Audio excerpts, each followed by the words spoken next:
to be a supervisor at that. It must have been a mammoth task. So I actually created a playlist for Mira, who also happens to be my mother. Nepotism and hard work goes a long way. This is Zohran Mamdani.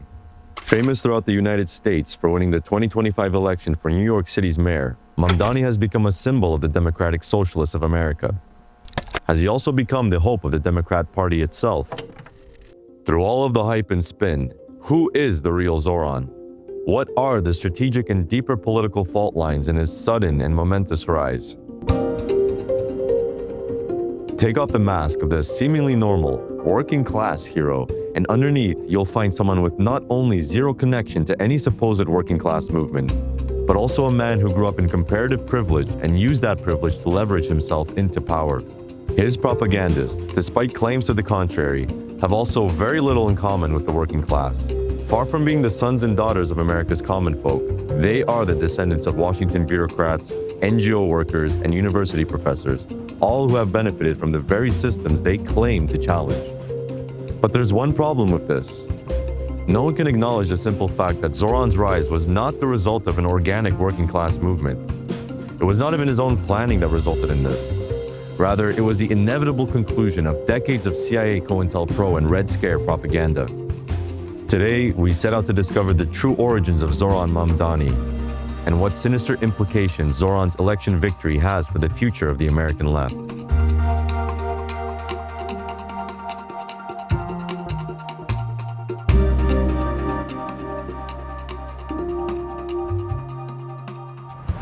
As is often the case with social democratic tendencies in the United States, from AOC to Bernie Sanders, today's DSA social climbers present themselves as champions of common people. Peel back this smarmy layer of wholesome smiles and jovial mannerisms and you'll find a deeper cesspool of cookie-cutter corruption and liberal apologia. Though claiming to be of a socialist persuasion, the first glaring issue of Zohran's rise is its limited scope. The old-school left wing had biting criticisms against municipal socialism and of not directly confronting the liberals as opponents, but of inducing them to draw socialist conclusions. Ergo, they cheat them in order to permeate liberalism with socialism. This proven failure of a strategy is presented as radical. How does Zohran come into this picture? In 2019, Zohran Mamdani was still getting bylines in the newspaper promoting his less than successful hip-hop career. Where did his interest in this form of progressive politics, let alone socialism, arise? What prepared him for politics? The answer might surprise you. Zohran's father, Mahmoud Mamdani, arrived in the United States in the early 1960s as one of roughly 25 Ugandan students brought over after the country's independence through the Kennedy airlifts, a Cold War-era State Department initiative designed to cultivate a new generation of African intellectuals friendly to American interests. He started at the University of Pittsburgh on what was openly described at the time as a State Department scholarship. In his 2025 memoir, Mahmoud, perhaps as a joke, said that the FBI introduced me to Karl Marx after a trip to Alabama for civil rights activity. While this period of his life is obviously quite dear to the Elder Mamdani, he appears to forget at times whether he was at Selma in 1965 or Birmingham in 1963 during civil rights protests. Mahmoud was also a top national college debater, defending the Peace Corps mission, and taking top honors defending the position that black people already had enough civil rights. This is the so-called intellectual background and soil that Zohran grew up in. Although Zohran swears that he grew up in a family of activists, his father Mahmoud does at times appear to forget the exact timeline of his new left political activity. One can see that his prima donna sense of political narcissism runs in the family. One incident in 1966 saw Mahmoud Mamdani write in his college newspaper about the rise of the Black Power movement, calling it un-American and anti-American. Within 5 years, Mahmoud would himself be expelled from Uganda by Idi Amin. In the late 1980s, film director Mira Nair met Mahmoud while researching in Uganda for her breakout Hollywood film. Despite only recently having divorced her producer Mitch Epstein, she was not keen to give it a second try. However, what was his winning argument? That she was pregnant. Zohran was on the way. Zohran's name, according to his mother, means rising star, and Mira planned on fully making him such. As we will soon see, his parents were able to get him extremely advanced positions within not just politics, but Hollywood, the film industry, and academia. Like many who come to New York City to reinvent themselves, Zohran styled himself as an artist. Under the name Young Cardamom, referring to the Indian spice, he began his music career, not as an independent artist, but rather under his mother's wing and supervision, being practically gifted the princely position of third assistant director for the 2016 Disney movie Queen of Katwa. Was this simple nepotism or something else? Zohran grew up with certain advantages. One may even call them privileges. Uganda is one of the poorest countries in the world, but it is easily one of the richest in Africa. It's also where Zohran spent part of his childhood, in the richest city and in the richest neighborhood of Uganda, where Zohran's family still maintains a comparatively lavish compound in Buziga Hill. It is curious then how this very Uganda and India-focused international musical artist became ingrained into New York City politics. Even his mother was, at one time, very confident in his roots outside of America. In a 2013 interview with the Hindustan Times, she said about her then 21-year-old son, "Zohran is a total Desi, completely. We are not Farangs at all. He is very much us. He is not an American at all. He was born in Uganda, raised between India and America. He is at home in many places. He thinks of himself as an Ugandan and as an Indian." If Zohran was so Ugandan and Indian, how is it then that he arrived in the United States? Like many children of upper middle class and rich immigrants, Zohran moved a lot when he was young. Born in Uganda, he moved to South Africa when he was 5 and to the Upper West Side of Manhattan when he was 7. Mamdani also attended the swanky and notoriously pricey Bank Street School for Children on the Upper West Side and Bronx High School of Science, one of New York City's most academically elite high schools. He also went to university in America, but not just any school, Bowdoin College, one of the most highly selective liberal arts colleges in the country. As the Bowdoin Orient newspaper wrote, Zohran was one of those rare alumni of color who graduated from the institute, and it was Zohran's specifically claimed African indigenous heritage that won him consideration for admission to the school's Africana Studies program, where Zohran eventually took his undergraduate degree. It is curious then how a student, originally from such a far-flung and impoverished country, came to attend this obscure school, let alone afford it.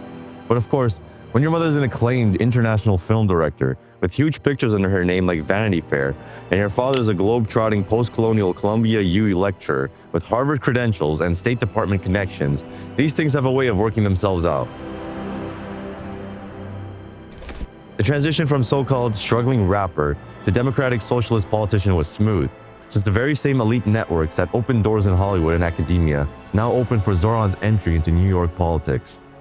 Zohran Mamdani's electoral success was powered by one of the most sophisticated and efficient funding architectures in modern municipal politics, using a hybrid model that leveraged New York City's public campaign finance system, progressive nonprofit networks, labor-aligned infrastructure, and carefully structured independent expenditures while publicly rejecting corporate and real estate money. But not just anyone can obtain that amount of political favors and financing. Zohran was a special case. How was he able to accomplish the seemingly impossible goal of swaying the electoral machine? It might surprise some of you to know that the position of mayor is not the first political office he's held. Zohran has been involved in politics since before the election of Donald Trump, starting in 2015. He began his political career with a healthy donation from his parents of $10,000, along with several other high-profile Hollywood and music industry people who donated several thousands of dollars to his initial campaign, running for the New York State Assembly. He held this position until 2024, when he announced his intention to run for New York City's mayor. Running for mayor is not cheap. It requires thousands of dollars and thousands more in man-hours to run an election campaign. Mamdani took the strategic choice to maximize small donor volume and volunteer field power in order to avoid big money opposition. However, Zohran's model was not run like other election bids. His campaign managers, hired from outside firms, took advantage of the system by basically faking grassroots support. How? At the heart of the campaign was New York City's unique 8-1 public matching system.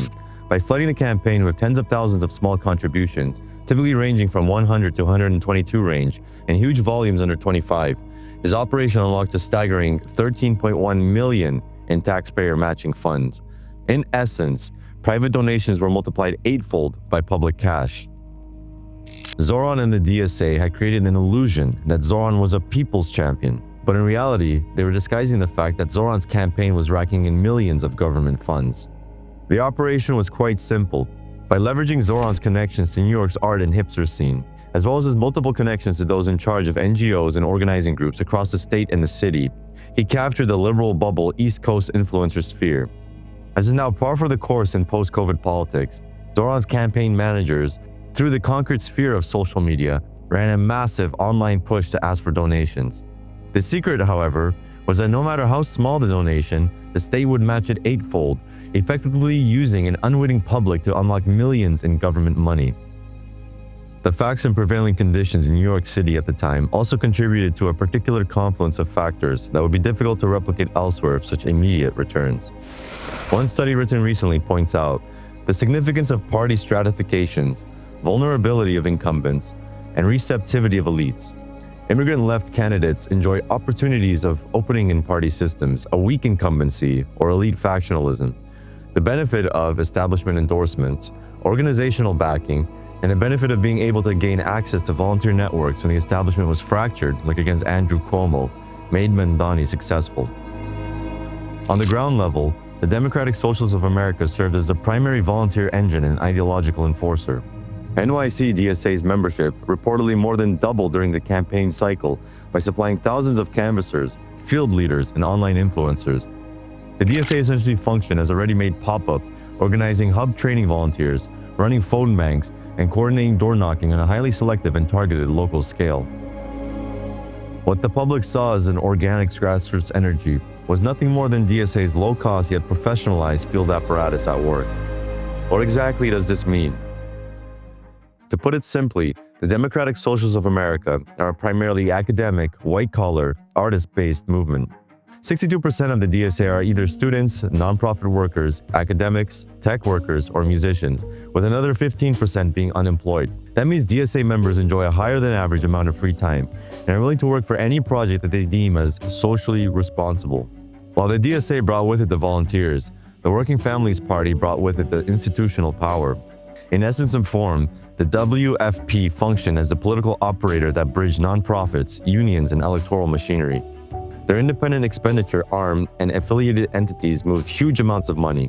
An estimated nearly $950,000 flowed through WFP channels into the late cycle spending that boosted Mamdani.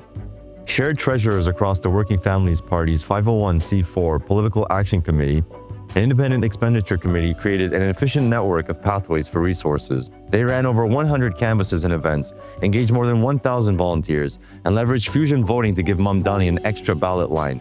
The Working Families Party's endorsement and ranking process helped consolidate the broader progressive lane and brought union connections that the Democratic Socialism of America alone couldn't deliver. But there were forces larger than the DSA or even the WFP at work behind the scenes. Beyond the simple networks of organizers and activists, there was a far darker organization that was critical for Mamdani's victory. But first, we have to give some context. There is a conception that during campaigns, all money used to help elect a candidate is earned and spent in one place. On the surface, that story is true. However, when one does a little bit of digging, this turns out to be nothing more than a well-constructed lie. 13 days before the election of Zohran Mamdani, a Working Families Party committee, headed by Treasurer Mike Boland, received $950 from another Working Families Party committee, coincidentally also headed by Mike Boland. It is two committees, both claiming to be separate from one another, and with one being a PAC and the other being an independent expenditures committee at the same address owned by the same company. This happened dozens of times across political organizing groups that claimed independence on their filings, but publicly called each other partners, who openly claimed they coordinated a grassroots movement that was actually a multi-million-dollar effort to elect Mamdani. Follow the money upstream, and you'll find the Tides Foundation, who we covered in our previous video. They are the real financial backers of Mamdani's election campaign. Born from a complex network of 501c3 foundations and 501c4 advocacy arms, it has channeled tax-deductible charitable donations into political activity for years.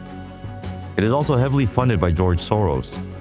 So what is Mamdani, the so-called man of the people who boasted of his supposed working-class support, working with Soros money? The answer, as it turns out, is a cool $2 million. $2 2024 single-year flows included approximately $28.2 million from Tides Foundation to Tides Advocacy, $30.1 million from Tides Center to Tides Advocacy, and millions more routing into WFP-related organizations. Tides Advocacy also directly supported Mamdani endorsing groups such as Make the Road Action, Center for Popular Democracy Action Fund, and Jewish Voice for Peace Action. One must not forget that most of these organizations share membership with each other, with one person often acting as treasurer or head of multiple organizations at once.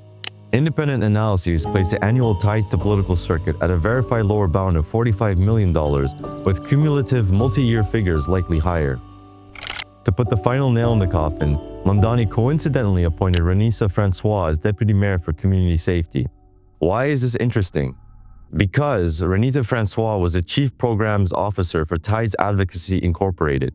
Francois, who worked at a senior position at Tides during the years it distributed millions to organizations supporting Mamdani, is now deputy mayor in Zohran's administration. Despite Mamdani's anti-billionaire stance, billionaires directly donated to his campaign as well. Many multimillionaires also donated. These included Elizabeth Simons, philanthropist and daughter of the late billionaire hedge fund investor James Simons, Mohammed Waqas Javed, CEO of Showcase Commerce, and Omar Hassan. So this proves that Zohran was backed and funded by big business and financier networks. But does that prove anything wrong about his politics? Who cares if Zohran is funded by Soros if the policies he writes are still real and effective? Zohran's platform was built on three pillars of so-called affordability, from rent freezes, massive public housing expansions, free buses, city-owned grocery stores, universal childcare, and higher taxes on the rich. These are common buzzword policy reforms employed by social democrats to try and siphon votes from a desperate population. Yet once in office, the revolutionary outsider showed a striking preference for continuity by keeping the old guards, including Zionists, in positions of power. On day 2, Mayor Mamdani created the Office of Mass Engagement, headed by longtime DSA field strategist Tasha Van Alken. This office essentially turned the campaign's volunteer canvassing machine into the taxpayer-funded city operation. From door-knocking, feedback collection, and permanent political organizing from inside City Hall. For the actual running of the city, however, he kept many of the same establishment figures from previous administrations in key positions. Dean Fullahan remained as first deputy mayor, providing institutional knowledge from the de Blasio era. Jessica Tisch, from the wealthy and prominent Tisch family, was retained as NYPD commissioner. Her family has deep ties to major Jewish philanthropic and pro-Israel causes. Despite Mamdani's vocal pro-Palestine positioning during the campaign, he chose to keep her in one of the most powerful law enforcement roles in the city, holding weekly meetings with her. Longtime NYCHA leadership, including figures who had overseen the controversial pact RAD privatization conversions that Mamdani had criticized on the campaign trail, were largely kept in place. Other mid to senior roles in agencies dealing with housing, economic development, and budgeting were filled with veterans from the de Blasio and Adams administrations. The man who ran as the anti-establishment socialist quickly discovered he needed the same institutional players, including those with clear Zionist ties and establishment pedigrees, to keep the city functioning. Posturing himself as a left-wing radical quickly turned out to be another social democratic deception that tricked enthusiastic leftists into converting their energy into more years of time wasting with democratic socialism. What this all reveals was that this was never a working-class uprising. It was a revolt of the professional managerial class, an overeducated, underemployed, trust fund adjacent bunch of groupies, which is a dominant class in the DSA. Exit polls from the 2025 election show that Mamdani won 57% of voters with bachelor's degrees and 57% of those with advanced degrees. Is this the working class that the so-called socialists in the DSA strive to win over? Outside of this, he was crushed among those without college degrees, those who work a more blue-collar lifestyle, traditionally known as the industrial proletariat. In essence, his strongest precincts were gentrifying, college-educated neighborhoods full of cosmopolitan careerists. He won the people who have turned politics into a lifestyle brand, performative radicalism for people who ultimately sell you nothing more than Bernie Sanders-style politics. It doesn't spread. It is geographically, culturally, and socially confined to dense, wealthy, highly educated urban enclaves where the professional petty bourgeoisie can reach critical mass. That's exactly why Mamdani's style of electoralism falters in working-class Buffalo, Outer Queens, or any Rust Belt city. This is the exact campaign strategy used by so-called left-wing politicians that the very institutions of existing power have passively allowed to exist and develop for decades, but it fundamentally doesn't challenge the existing power structures. Does it need to be said that Zohran ran as a Democrat first, Democratic Socialist second?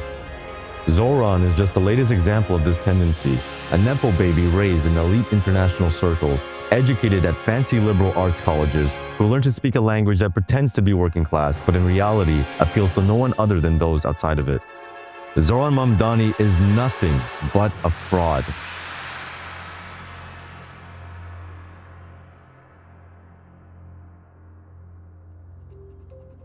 If you enjoyed this video, please give it a like and consider subscribing to see more from us. To support us directly, check out our Patreon. The link is in the description.